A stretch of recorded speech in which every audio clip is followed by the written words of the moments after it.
السلام عليكم طلاب، شلونكم؟ شخباركم؟ طبعا بما انه العطلة قربت تخلص، يعني خلصت ما بقى شي. اليوم خميس.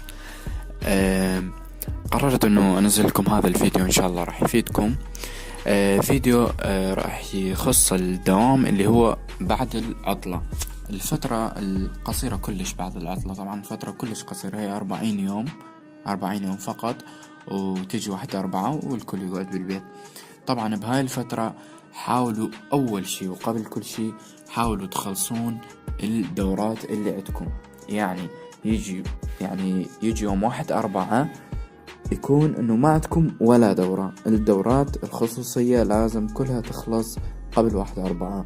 ليش؟ لأن 1/4 يعني أنا عشت هاي الفترة، وكان عندي يعني خصوصي وما خلصت تقريبا لي 1/5. فكلش انضريت. ليش؟ لأنه كنت أطلع من البيت وأبدل، ولما أطلع ولما أوصل يعني تقريبا 3 ساعات تضيع يعني بالبلاش. فهذا الشي كلش غلط. الدورات لازم تخلص قبل 1/4، لازم تخلص. يعني بأي طريقة حاولوا تخلصوها، احكوا ويا مدرسيكم، لأن من 1/4 لازم أنت تقعد بالبيت وتدرس وحدك. طبعا بهاي الفترة هسه هي طبعا 40 يوم نقول، بس هي أقل. يعني إذا نشيل الجمعة والسبت والعطل ومنها يمكن 20 يوم ما يبقى منها. فبهاي الفترة حاولوا انه تمشون ويا المدرسة.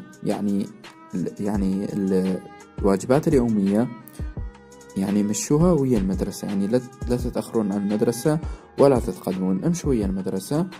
أكيد المدرسة ما راح تخلص، يعني هذا الشيء أكيد. يعني لا تلوموها لأن الوقت قصير كلش. يعني شفتوا يعني خلصت السنة، يعني ما بقى شيء. فالوقت كلش قصير، فما راح يكفي المدرسة.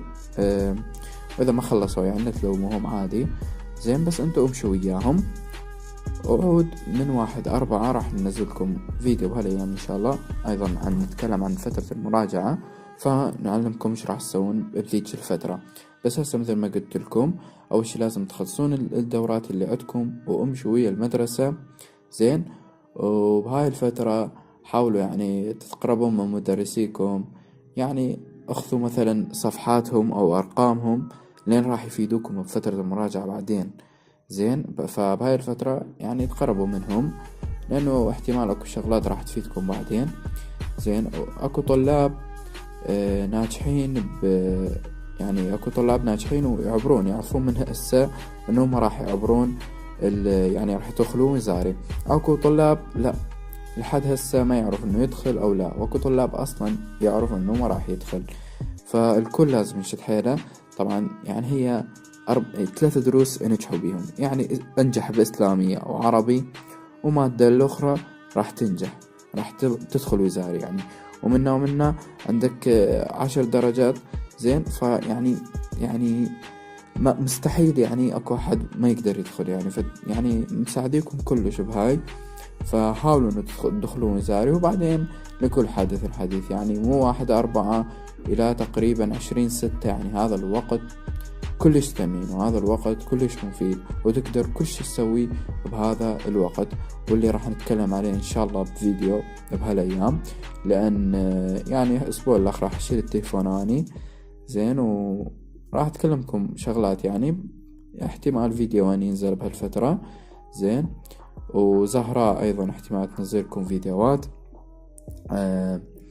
ان شاء الله تفيدكم. زهراء الفيديو اللي نزل مالتها كلش حلو، طبعا انا كلش عجبني، زين. وهو يخص البنات، بس ايضا الشباب ايضا يتحفزون. طبعا اني بنفسي من سمعتها تحفزت.